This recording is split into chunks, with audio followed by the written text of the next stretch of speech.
They looked at you and saw nothing. They passed you over at the family table. They whispered behind your back at church. They laughed when you said you were praying about it.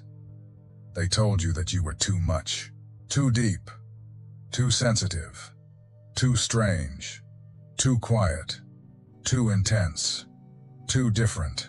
And one day, maybe yesterday, maybe 10 years ago, something inside you broke.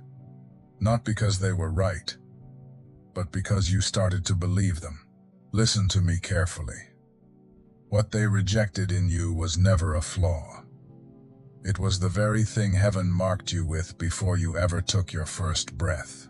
And the reason they could not handle it, the reason they pushed you out, shut you down, left you off the invitation list, is because they were never built to recognize what God put inside you. They were looking at a diamond with eyes trained for glass. And a diamond, to the untrained eye, just looks like another sharp, uncomfortable rock. I'm George. And if you made it here tonight, to this exact video, at this exact hour of your life, you need to stay with me until the end. Because what I'm about to share is not a motivational speech. It is a confirmation of something the Spirit has been trying to tell you for years. But the noise of rejection has been louder than the voice of God. So breathe, close the other tabs, and let's walk through this together. Think about a diamond for a second. Before a diamond is a diamond, it's buried. It's hidden under layers and layers of pressure most stones would never survive. It sits in the dark for thousands of years. No one applauds it. No one even knows it's down there. And when it finally comes out of the ground, it doesn't look like what the jewelry store sells. It looks dull. It looks rough. It looks like nothing special. You could hold it in your hand and throw it back on the ground if you didn't know what you were holding. That's what happened to you. The people who rejected you, your mother, your father, that friend who stopped calling, that pastor who overlooked you, that husband who said you were too emotional, that wife who said you were too distant, that boss who promoted everyone but you. They were not looking at a finished stone in a velvet box. They were looking at the raw version, the uncut version, the version that still carried the weight of the ground on it. And they didn't know what to do with that. Because here's the truth nobody tells you. The world is full of people trained to recognize polished glass. It sparkles loud. It's easy to see. It catches the light quickly. But heaven does not send polished glass into the earth when heaven has a real assignment. Heaven sends diamonds, and diamonds come up dirty. Diamonds come up misunderstood. Diamonds come up rejected. Let me tell you about a shepherd boy. You know this story. His own father didn't call him to the meeting. When Samuel the prophet came to that house, looking for a king, the father Jesse lined up every son he thought was important. He brought out the tall one, the strong one, the one with the nice face, the one who spoke well. And God said no, no, no, no, no, no. 7 times, no. And Samuel had to ask, is there anyone else? Oh yes, there's David, but he's out with the sheep. We didn't think to call him. Think about that for a second. His own father didn't think he was worth calling to the room where destiny was being handed out. That's the original rejection. That's being a diamond in a family that only sees glass. And yet the anointing was reserved for him. The crown, the kingdom, the psalms that would comfort millions of broken hearts thousands of years later. All of that was sitting on the shoulders of a boy his own family forgot to invite inside. If you have been forgotten by your own family, hear me. That is not a curse on your life. That is a confirmation of your calling. Because God does not anoint the ones who are celebrated by their household. God anoints the ones their household overlooks. Now let me tell you why they reject you. Because I know you've asked this question 1,000 times. Why me? Why am I always the one left out? Why does my own blood treat me like a stranger? Why does the church world talk about love, but leave me at the door? Why am I the punchline at family dinners?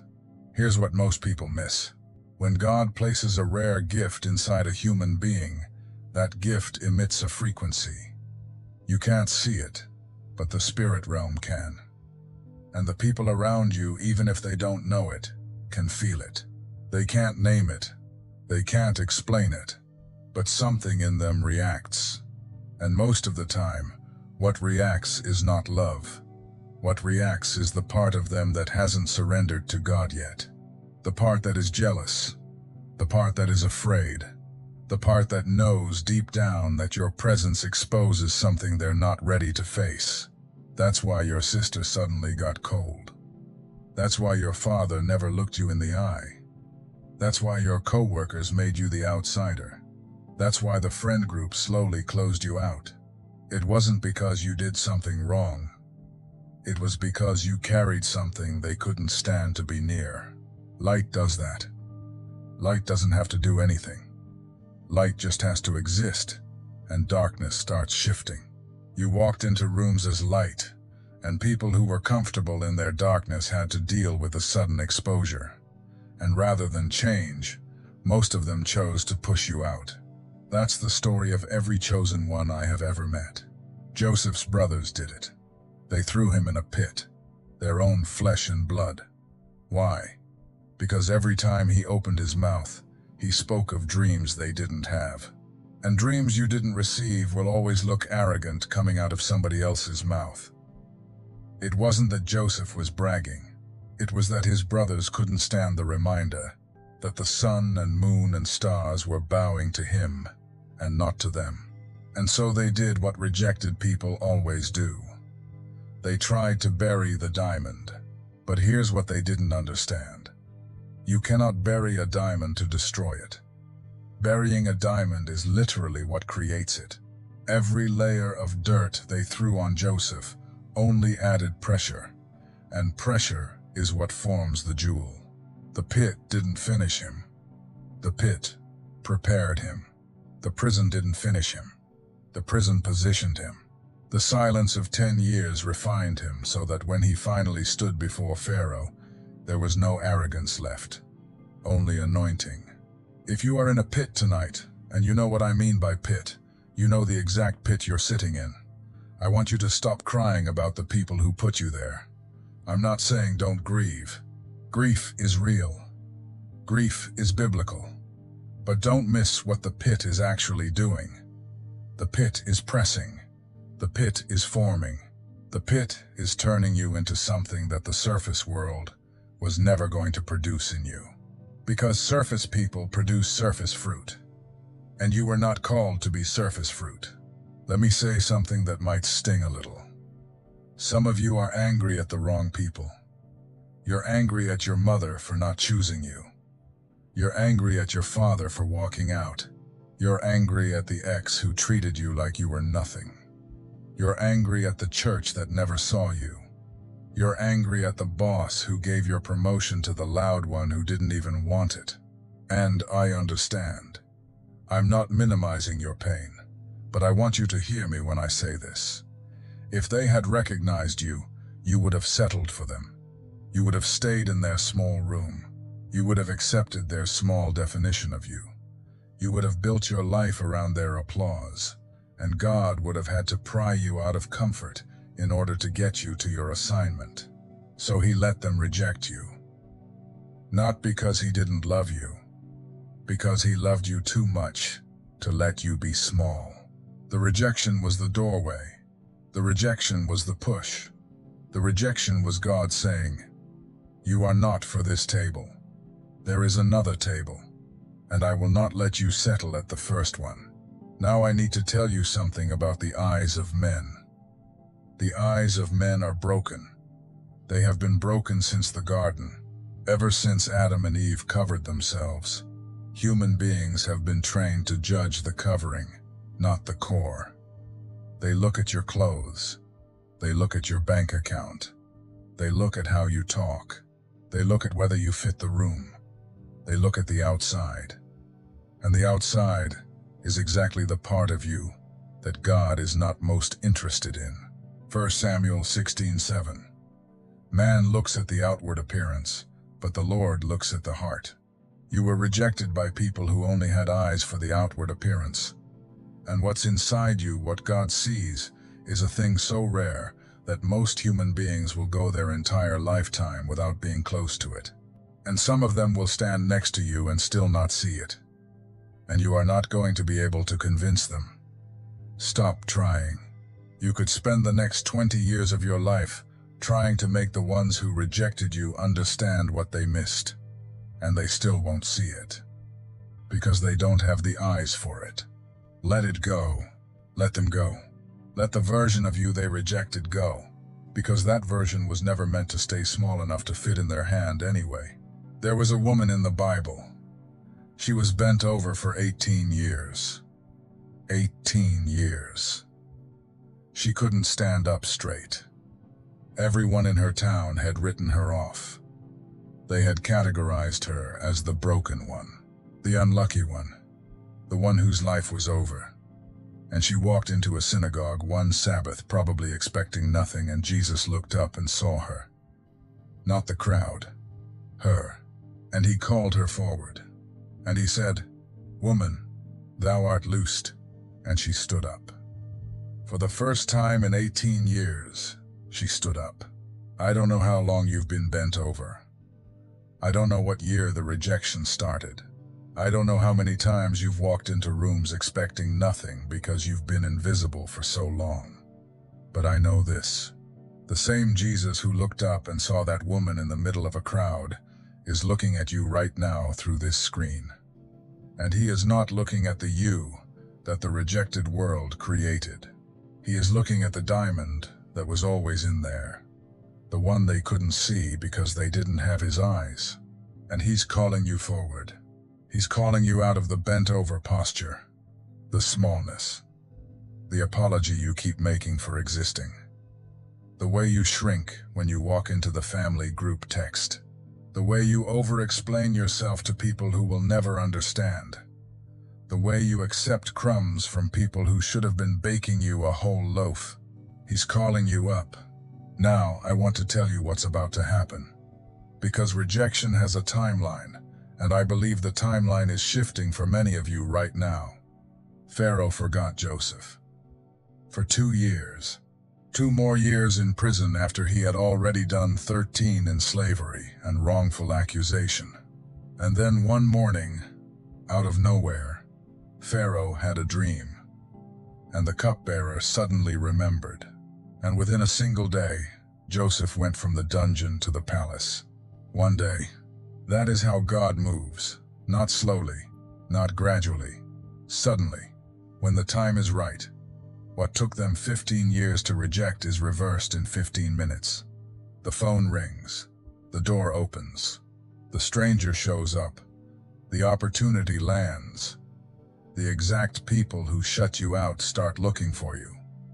The same family that forgot your name starts trying to figure out how to get access to what you've become. And here is the hardest part of the message tonight. When that reversal comes, and it's coming, do not become what they were. Do not become the rejecter. Do not become the one who looks down on the people who are where you used to be. The diamond has no business acting like glass. Stay soft. Stay reachable. Stay the person who remembers what the pit felt like. Because part of your assignment, and I want you to hear this deeply, is to be the one who sees the other diamonds in the rough, the ones everyone else is overlooking, the quiet kid at church, the cousin nobody invites, the co-worker who keeps getting passed over, the woman at the grocery store with tired eyes. You are going to see them. You are going to pull them forward.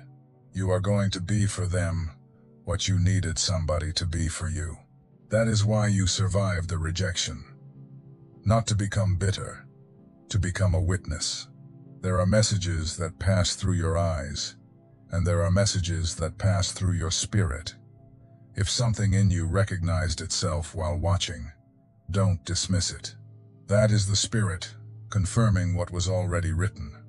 The secret protocol carries 7 keys that unveil what heaven deposited in you before you ever arrived. Things no one around you has ever been able to name.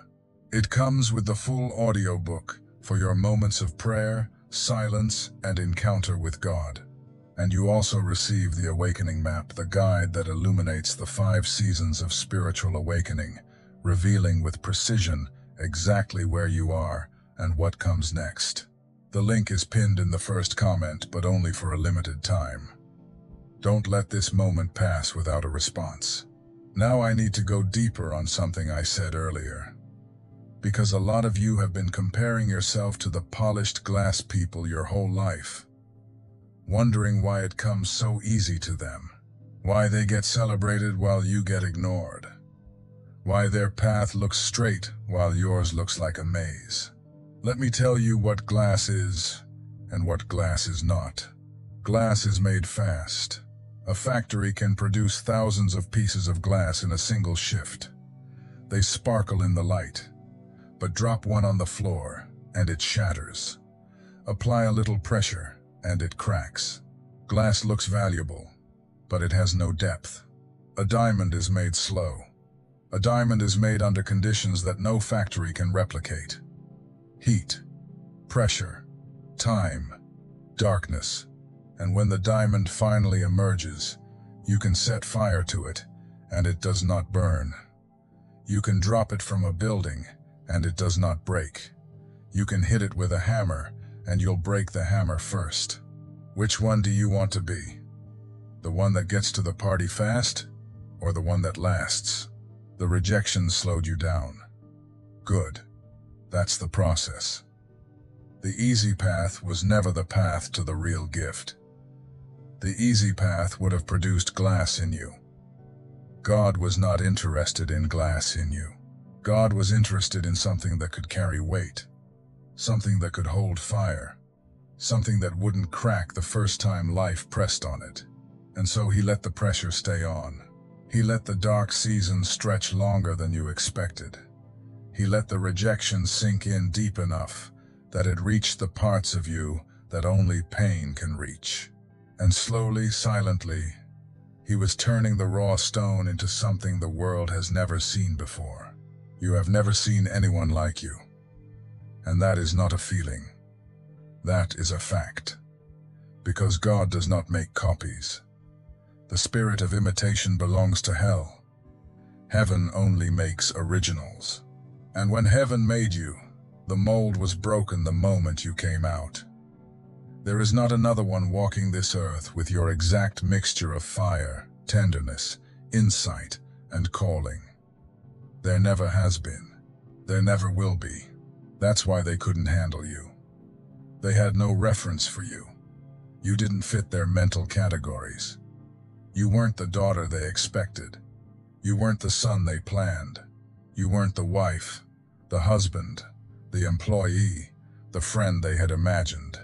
You kept being yourself, and yourself was too unfamiliar for them to love well. But I'm going to tell you something that changed my whole life when I finally heard it. God is not confused by what confuses them. God is not overwhelmed by what overwhelms them. God is not trying to squeeze you into any human-sized box. He made you for a room that the people who rejected you have never been inside.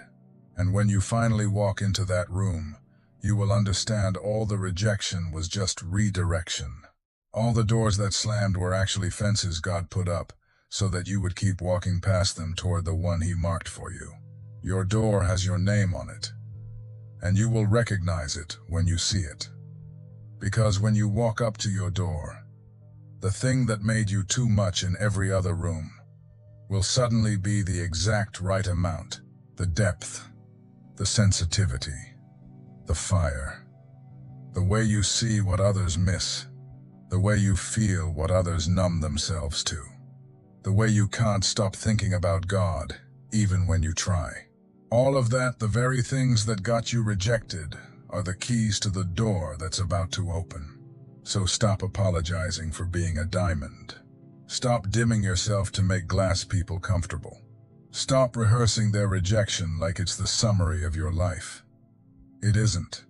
It's a footnote. It's not even a chapter. It's a paragraph in a book that God has not finished writing. The last chapters are the ones where the rejected becomes the reference, where the forgotten becomes the honored, where the one who walked alone walks into a room full of people who were waiting their whole lives to meet someone like them. It's coming, and it's closer than you think. I want to leave you with one more thing before we close. When David finally became king, one of the first things he did was start gathering people around him. And the people who showed up to join David's army were not the polished ones. They were the distressed. They were the in debt. They were the discontented. They were the rejected. The Bible literally calls them that everyone that was in distress, everyone that was in debt, everyone that was discontented, gathered themselves unto him, and he became a captain over them. David did not build his kingdom with the ones his family preferred. He built it with the ones the world had thrown away. That is the pattern. Heaven builds kingdoms with the rejected, not the celebrated, the rejected. Because the rejected have nothing left to prove and no pride left to protect. The rejected are usable. The rejected are moldable. The rejected know what it feels like to be overlooked. So when they get lifted, they never forget to lift others. You were not rejected because you were worthless. You were rejected because you were being prepared for an assignment that the approved version of you would have walked away from. So tonight, I want you to do something. Before you scroll, before you close this video, I want you to find the one memory, the one moment of rejection that still stings the most, the one you replay in the shower, the one that still makes your chest tighten when you think about it. And I want you to hand it to God, not to forget it, not to pretend it didn't happen, just to let Him do what He has been waiting to do with it. Turn it. Turn the pit into a platform. Turn the pain into a purpose.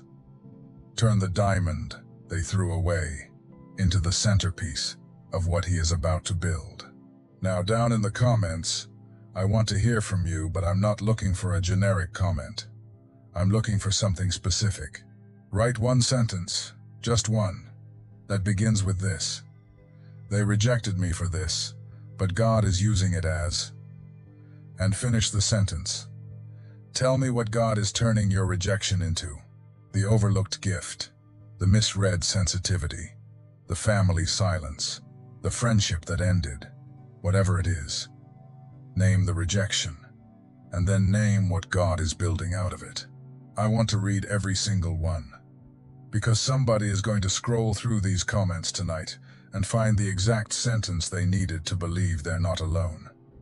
And that might be your sentence. That might be the reason you watched this all the way to the end. You are not too much. You are not too strange. You are not too late. You are not too broken.